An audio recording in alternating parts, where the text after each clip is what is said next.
אני מתכבד להזמין את חבר הכנסת משה פייגלין לעלות לבמה.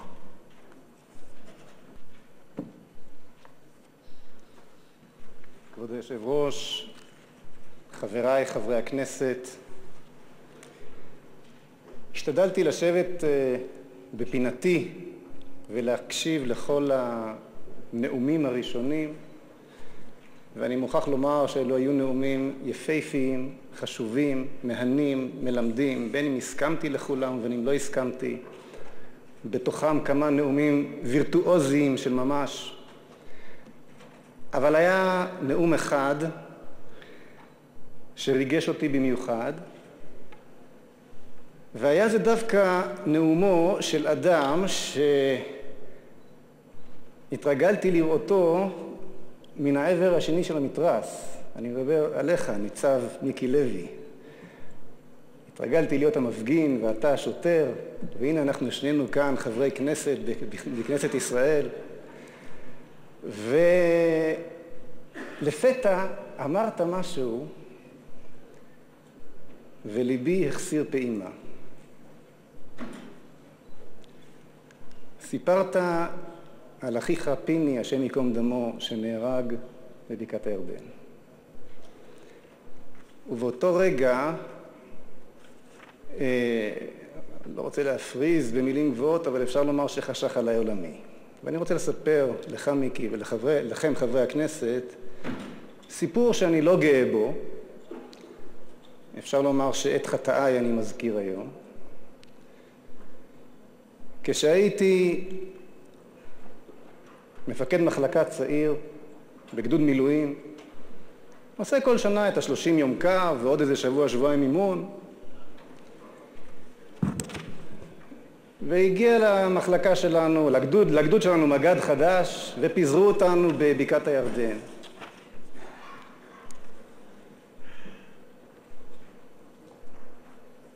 וקיבלתי תחת אחריותי את אחד ממוצבי הבקעה, מוצב שצופה אל אחד מגשרי הירדן, מוצב שיש לו גם מין כזה, מה שנקרא בעגה הצבאית קיפוד, זאת אומרת מין מוצב כזה, בן של המוצב, שעוד יורד ממש אל הגבול עצמו.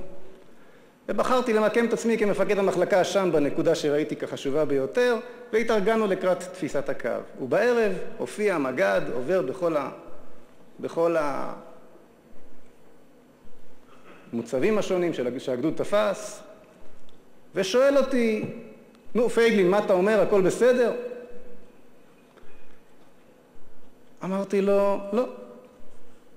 אמר לי, מה הבעיה? אמרתי לו, תראה, אתה רואה את הגשר הזה? אין שום בעיה, למי שרוצה. יש פה ציר נסתר, הוא יכול לחצות פה בלי שאף אחד יוכל להבחין בו. הוא יכול לעבור, הוא יכול כאן תחת כפל הקרקע הזה לאגף את המוצב, לבוא מאחורה ולתפור את כולם בלי שאף אחד בכלל ישים לב.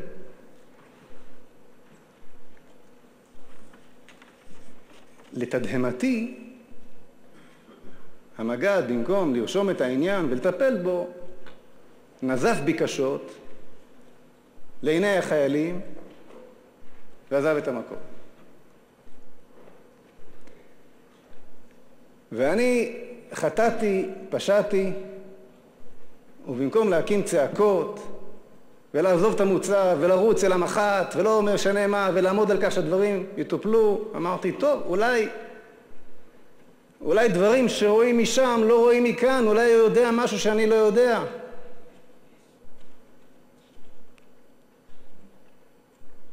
והמילואים נגמרו. חזרתי לביתי, למשפחתי, לעסקיי. כעבור פחות או יותר שנה, בדיוק מה שחששתי ממנו קרה. וכאן, בכנסת ה-19, בנאומי הפתיחה שלנו, מיקי היקר, המעגל נסגר.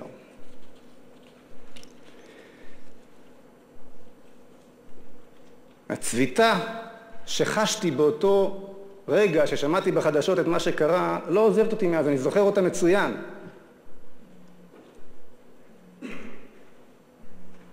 והחלטתי אז, עדיין כאדם פרטי שאף אחד לא מכיר, שאין דבר כזה, דברים שרואים משם לא רואים מכאן. ומה שאני רואה זאת האמת, זאת המציאות. ואני לא מקבל לא כתשובה.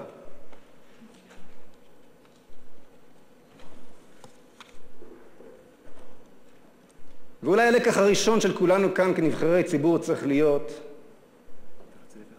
חברי הכנסת יקרים, שמה שאנחנו רואים כאן זאת המציאות, שאף אחד לא יספר לנו סיפורים. ובדרך כלל הסיפורים הללו, יש דברים שאתם לא יודעים כי אסור לכם לדעת, בדרך כלל הם מכוסים בתירוצים ביטחוניים. יש דברים שאסור לספר לכם. בואו נלמד כל אחד ואחד לעצמו, כל אחד ואחד עם השקפת עולמו, כל אחד ואחת עם האג'נדה המסוימת שלו, שמה שאנחנו מאמינים בו הוא בסמכותנו ובאחריותנו, ואנחנו אחראים לטפל בו ולקדם אותו. שנים אחדות אחרי המקרה הזה, והצביטה הזאת עדיין נמצאת באיזשהו מקום בבטן או בתת התודעה שלי, באו לעולם הסכמי אוסלו. שוב ראיתי לנגד עיניי כאור בצהריים את האסון הממשמש ובא. ראיתי את אלפי ההרוגים, ועוד חמור מזה, את אובדן הלגיטימציה הבינלאומית לעצם קיומנו כמדינה. כי הרי אם אתה מכיר בארגון לשחרור ארץ ישראל מיהודיה, והרי מה זה ה-PLO, Palestinian Liberation Organization, ארגון אגב שהוקם לפני 67. הכוונה הייתה לשחרר את ארץ ישראל מיהודיה בתל אביב ובחיפה. אם אתה מכיר בארגון לשחרר את ישראל מיהודיה, מה כבר נותר לך לטעון? אנא בטובכם, קבלו את שגזלנו מכם ב-67 תמורת ויתור על גזלת 48? כמה זמן יוכל טיעון מעוות שכזה להחזיק מעמד? כמה זמן תוכל מדינת ישראל להיכון ולהתקיים על בסיס מין טיעון שכזה? והבינו חבריי חברי הכנסת, היום זו ההסברה הישראלית. כל מה שאנחנו אומרים כל הזמן לא מחזיק מים, כשלמעשה בפועל זאת המשמעות של מעשינו. הפעם לא שתקתי. מדינה שלמה עמדה והריעה לבגדיו היפים של המלך העירום, ואני התעקשתי לומר את האמת. ולא שלא היו הפגנות לפניי, היו גם היו, אך הן הוסתרו והוגחכו בעיני הציבור. כלבי השמירה של הדמוקרטיה מעלו בתפקידם והפכו לכלבי ההשתקה. החלטתי לפעול על פי עקרונות המרי האזרחי הבלתי אלים. הקמתי את תנועת זו ארצנו, וב-8 באוגוסט 1995 יצאו רבבות ישראלים, כ100,000 איש, בני אדם, בכל רחבי הארץ, כשידיהם קשורות בכדי להפגין את התנגדותם לאלימות, והתיישבו על הכבישים בכל רחבי הארץ. היה זה מפגן החירות והדמוקרטיה הגדול ביותר שידעה ישראל מעודה. את אוסלו לא הצלחתי לעצור. הוא ממשיך לחרסם בנו כתולעת. חורבן גוש קטיף כבר הוכיח שאין מדובר בשלום או בביטחון. מחורבות הגוש מטווחת כיום תל אביב, ובכל זאת אנו רצים כמוכי בולמוס ומחריבים היום, ביום זה ממש, את מעלה רחבעם, יישוב יהודי שהוחרב היום. בניסיון נואש לזכות במעט לגיטימציה לזהות החדשה שאנו מנסים לייצר כאן בארץ ישראל. את אוסלו לא עצרתי. כל תחזיותיי השחורות התגשמו אחת לאחת, אולם מסלול חיי השתנה מן הקצה אל הקצה. הרשו לי לספר לכם מעט על עצמי. שמי משה זלמן, בנה של אסתר תיבדל לחיים ארוכים, ובנו של יעקב צבי פייגלין, זיכרונו לברכה, שנפטר לפני פחות משנה ולא זכה להגיע לעומק הצער לרגע הזה. הנני נצר לאדמו"רי חב"ד ולאנשי העלייה הראשונה שעלו לארץ בשנות ה-80 של המאה ה-19. סבא זיכרונו לברכה היה התינוק הראשון שנולד במטולה. אבותיי ממייסדי המושבה משמר הירדן הישנה, מי שמזדמן לו ככה בדרך לגשר בנות יעקב יכול להציץ בשלט של משמר הירדן הישנה ולראות שם את בתי פייגלין. רק על עצמי לספר ידעתי, וגם במושבה כנרת הכתה משפחה שורש. הספר גיא אוני זה הסיפור של המשפחה שלי.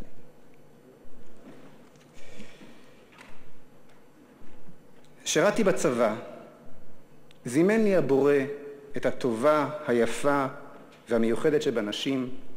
זכיתי להקים משפחה לתפארת, להקים חברה משגשגת, לבנות את ביתי בשומרון וליהנות מאלמוניותי.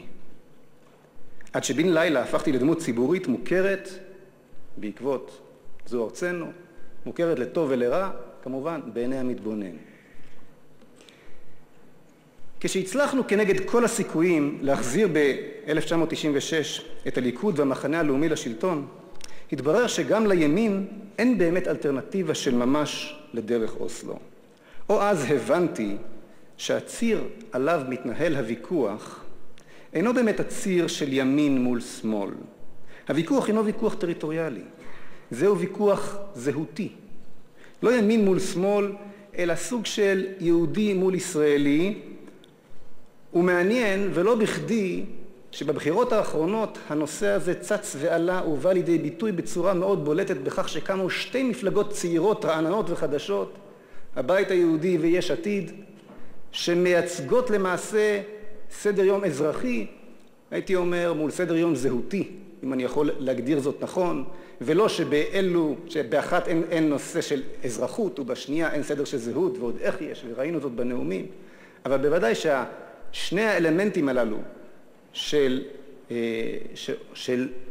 שהם אלמנטים שסובבים סביב הזהות ולא סביב הימין והשמאל, שצמחו להם משני עבריה של התנועה הלאומית, של מפלגתי, של הליכוד, משקפות נאמנה שאכן זהו הציר שבו סובב הוויכוח בחברה הישראלית.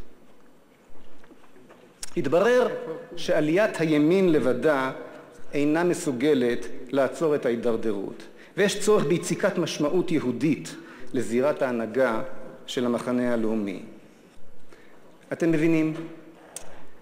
מה שקרה הוא שמסע החירות המופלא שהחל בו אברהם אבינו ונמשך ביציאת מצרים ובכינון מלכות ישראל והמקדש למלך מלכי המלכים בהר הבית בירושלים, מסע החירות הזה נדם כשחרב המקדש.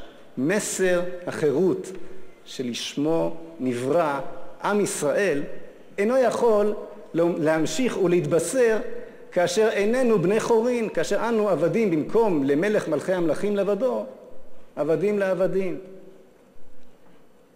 ובאמת, בכדי להוכיח שהרעיון הבסיסי של היהדות ושל עם ישראל, המסר הבסיסי שלנו הוא רעיון החירות, כמו בכדי להוכיח, כל רודן שביקש להשתלט על העולם כולו, מפרעה ואחשוורוש והמשך בהיטלר יימח שמו וסטלין, הגיע למסקנה שהוא צריך להשמיד את היהודים. כי את היהודים אף פעם אי אפשר לשעבד באמת. ליהודים כבר יש מלך, מלך מלכי המלכים. אבל עכשיו את מסר החירות מן הגלות אי אפשר להפיץ בעולם. ובכן, תכסו חכמי ישראל עצה, איך עם ישראל מנותק מהרעיון הבסיסי שלו, מנותק בלי בית מקדש, בלי טריטוריה, בלי יכולת לתקן עולם במלכות שדי, להמליך את מלך מלכי המלכים בבית המקדש בירושלים ולבשר את בשורת החירות לעולם כולו. איך יכול עם ישראל להמשיך ולחיות?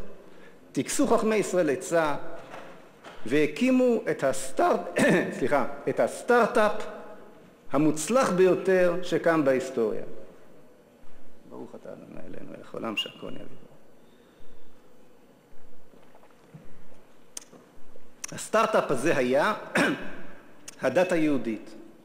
פתאום יכולנו לקחת את הרעיון הכולל של תרבות יהודית שלמה, בת חורין, מתפתחת בארצה, שבית המקדש במרכזה, לצרור אותו אל תוך מימדים שאינם טריטוריאליים, רלוונטיים אך ורק ליחיד, למשפחה קצת לקהילה, לצרור אותו על מקל הנדודים, וכל פעם שיש פוגרום לא עלינו, אפשר לעבור לקהילה אחרת, תחת שלטון מלך אחר.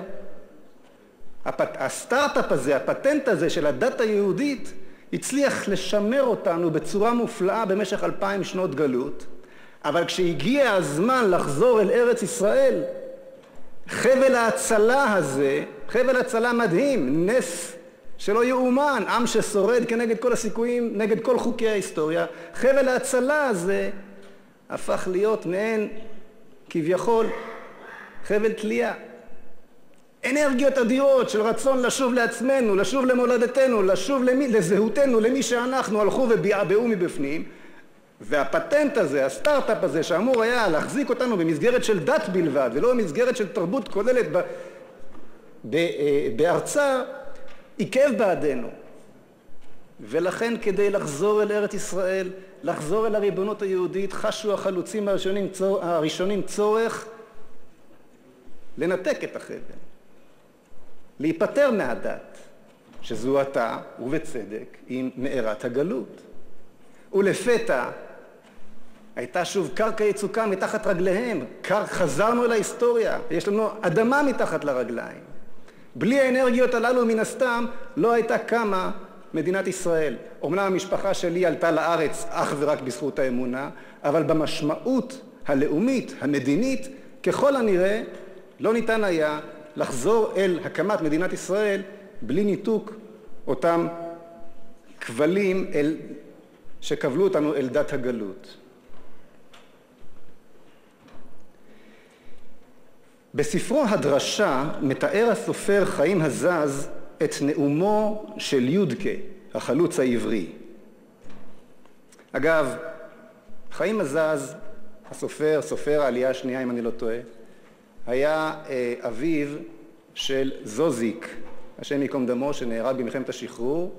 זוזיק היה החבר הכי טוב של אבא שלי, זיכרונו לברכה, בגימנסיה הרצליה, יחד עם נתיבה בן יהודה. מעניין, מעגלים נסגרים. בספר הדרשה אומר חיים הזז, שם חיים הזז בפיו של יודקה, החלוץ העברי, את המילים הבאות. אתה יכול לקרוא לי יהודי, אומר יודקה, בנאום נמלץ. אבל אני כבר לא יהודי, אני ציוני. שנים רבות אחרי זה אומרת הסופרת דורית רביניאן, אוסלו עבורי הוא לשכוח שאתה יהודי, כך אומרת הסופרת רביניאן. תהליך מסירת הארץ הוא ניסיון נואש לשוב ולבנות בציפורניים זהות חדשה. אוסלו לא היה תהליך אנטי-ציוני, צדק השמאל. אוסלו היה ניסיון נואש להגשים את הצד הזה של הציונות. חברים יקרים, החברה הישראלית עומדת כיום מול שוקת מוסרית שבורה. אין לנו יותר את היכולת להצדיק את קיומנו הריבוני בארץ הזו בלי אבינו מלכנו שהשארנו שם בגלות. עלינו לשוב ולהתחבר לזהותנו. רק מתוך השיבה אל עצמנו נוכל באמת לתת את מלוא החירות וזכויות האדם לשכנינו ולמגזרים השונים. עלינו להרים שוב את נס החירות לעם ולעולם. רבים מדברים כאן על זכויות אדם. אני איתכם רבותיי, אתם לא יודעים כמה שאני איתכם. רץ לפניכם בכל נושא החירות ובכל נושא זכויות האדם. ואם שמתם לב, הדבר הראשון שעשיתי בכנסת היה להקים את השדולה הליברלית בדיוק למטרה הזו. אבל אני לא מאמין בחירות ובזכויות אדם שבאה מתוך טשטוש של זהות. וההוכחה הברורה ביותר לכך היא שכל הנושאים, או רוב הנושאים ברמה של רעיון זכויות האדם, נעלמו דום ואף הצטרפו לשלילה הגדולה ביותר של זכויות אדם שהייתה במדינת ישראל, ואני מדבר על העוול הנורא שנעשה בגוש קטיף. כל חוק זכויות האדם וחירותו הפך לחוכה והתלולה. זכויות הקניין, זכויות העבודה, מה שאתם רוצים, הכבוד, מה שאתם רוצים, נרמס ונדרס על ידי מי? על ידי מי שדיברו כל השנים על זכויות אדם וחירויות הפרט. כשאני, אומר הרבי מקוצק, כשאני ואתה, משום שאני ואתה, אז אני ואתה. אבל כשאני כי אתה, ואתה כי אני, אז אני לא אני ואתה לא אתה. לחזור על זה? אין בעיה. כשאני כי אני, ואתה כי אתה, זאת אומרת, כל אחד מאיתנו יש לו את הזהות שלו, ואז הכל בסדר. אז אני ואתה. אבל אם אני כי אתה ואתה כי אני, לא ברור לנו מי אנחנו מסתבכים עם הזהות שלנו, אז הכל אבוד, אז אני לא אני ואתה לא אתה. ובנקודה הזו נמצאת כיום מדינת ישראל. כאשר נשוב ונתייצב מאחורי זהותנו הברורה, נוכל לשוב ולשאת בגאון את אותו מסע חירות היסטורי של עם ישראל, את אותו נס חירות היסטורי של עם ישראל, לבשורתנו, לעצמנו ולאנושות כולה, תוך מתן חירות של אמת וזכויות אדם אמיתיות, גם כלפי פנים וגם כלפי חוץ. אני מתפלל כי ייתן לי אלוהים את הכוח לחבר בין חזון למציאות, להשיב את מדינת ישראל אל עצמה ואל יהודה בשירות עם ישראל, ולפי חזון הנביאים לתקן עולם במלכות שדי. תודה רבה. תודה רבה, אני מאוד מודה לך חבר הכנסת משה פייגלין. חברת הכנסת ציפי חוטובלי, בבקשה גברתי.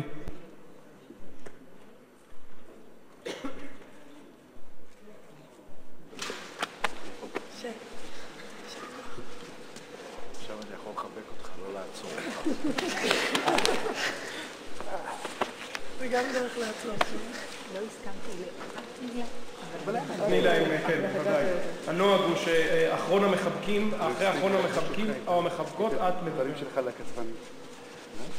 שרצה גברתי את החיבוקים עד טוב. פעם עשו פה, את זוכרת, בכנסת הקודמת היה החיבוק הגדול, זה היה פרויקט של גלי צה"ל, אם אינני טועה. אני לא זוכר מה היה התוצאה, זאת אומרת, כמה מתוך ה-120 התחבקו, אני לא זוכר. אבל זה נראה לי גובר, המספר פה. בבקשה, חברת הכנסת חוטובלי. ברוך ברכה לכנסת ישראל, משה פייגלין. אני שמחה להיות בעלת הכבוד לברך אותך, כמי שהיא חברה במפלגתך. מעטים האנשים שמגיעים לכנסת ישראל כמותג פוליטי, עוד לפני שהם מגיעים לשבת בספסלי המליאה. אתה הגעת כמותג פוליטי. יש את פייגלין המותג שהיה יותר חזק ממשה פייגלין האדם. יש את הפייגליניזם שהדביקו לך.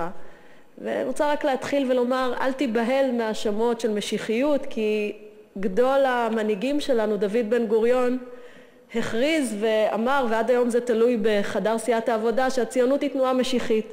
אז כל מי שנמצא בחדר הזה, שהוא ציוני ומגדיר את עצמו כציוני, כנראה שיש בו מן החיידק הזה של המשיחיות. כי אחרת היינו בברוקלין או במקום פסטורלי אחר ולא היינו בוחרים את ארץ המאבק הזאת. אני רוצה לברך אותך שתמצא את הכוחות להמשיך במימוש החזון הגדול. יש הרבה מאוד סוגים של פוליטיקאים בבית הזה. יש אנשים שהם מחוקקים נהדרים, יש אנשים שהם אנשי ביצוע טובים, יש אנשים שהם אלופי העולם בלהעביר כסף מוועדת הכספים למקומות הנכונים, יש לקוות. אבל מעטים האנשים שיכולים לזכות בשני הכינויים שאני הולכת לכנות אותך. אחד זה אנשי חזון.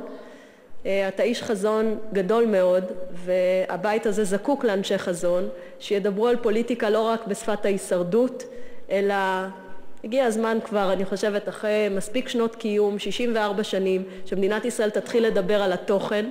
יש אנשים שמדברים על קיום כלכלי, יש אנשים שמדברים על קיום במובן הביטחוני, אבל שיח הזהות שאתה הגדרת אותו טרם נפתח באמת במדינת ישראל. ואני מאוד שמחה שבכנסת הזאת יש מספיק אנשים ששיח הזהות יקר לליבם.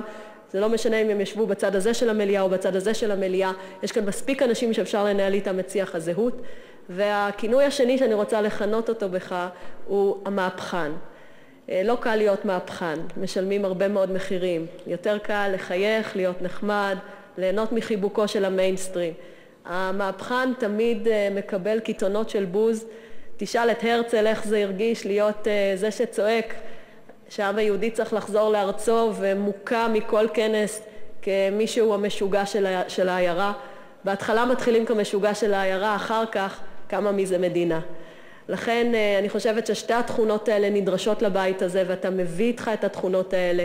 אני יכולה להעיד ברמה האישית שהרבה מהיכולת שלי להשתלב במפלגת השלטון נבעה מהחזון הגדול של מנהיגות יהודית שאתה הקמת ב-1996.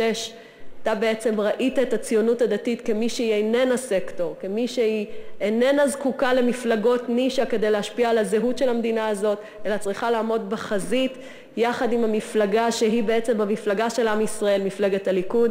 ואני מאוד גאה על זה שאתה היום, כמי שהקים את הגוף הזה שנקרא מנהיגות יהודית, חלק אינטגרלי מהמפלגה, ואתה יושב כאן כחלק מאיתנו. אני רוצה להגיד משהו קצת ברמה האישית. יצא לי לבקר בבית שלך מספר פעמים, פעם אחת בנסיבות לא משמחות, ניחום אבלים, ופעם אחת בשבת שביקרתי בבית שלך. לא מקובל אולי לומר, אבל בכל זאת אני אגיד. מאחורי הרבה מאיתנו יש בני זוג, יש אנשים שבעצם הם הכוח של המשפחה. מאחורי משה יש ציפי פייגלין הנפלאה, ואני שולחת לה כאן חיבוק גדול שאומר כל הכבוד לך שהיה לך כל השנים האלה את הכוח לשאת את החזון הגדול הזה, את אי הפשרה, את היכולת באמת לצעוד קדימה למרות הרבה מאוד מאבקים שלא תמיד צלחו, ויש לך עכשיו את הנחת לראות את בעלך יושב בכנסת ישראל, אז כל הכבוד לציפי שנסעה איתך בנטל הזה כל השנים, וגם לילדים המקסימים אני יודעת איזו התמודדות אישית אתם עברתם עם הסיפור של דוד, ואני חושבת שגם הסיפור הזה הוא חלק ממסע הגבורה שלכם כמשפחה. אני רוצה להגיד שיש תמונה אחת ששבתה את ליבי כשהייתי אצלכם בבית, יש תמונה מהמושבה כנרת, צילום בשחור לבן של ילדים יפהפיים שיושבים על שפת הכנרת, וזו תמונה שבעיניי לפחות היא מסמלת את החזון הציוני שלכם. הציונות שלך לא שונה מהציונות של אותם חלוצים במושבה כנרת. אתם חלק מאותם אנשים שהאמינו בארץ הזאת, שהאמינו בקיומה של המדינה הזאת, שיודעים שעכשיו הגיע העת לדבר על התוכן, לדבר על חזון מדינת היהודים. זה עכשיו, בקדנציה הזאת, במשמרת שלנו כפי שמכנים את זה, זה האתגר הכי גדול שלנו, ואני שמחה שיחד איתך יש הרבה שותפים שיעזרו לך לממש את החזון. ברוך הבא בברכת הצלחה. תודה רבה לחברת הכנסת ציפי חוטובלי. תם סדר היום.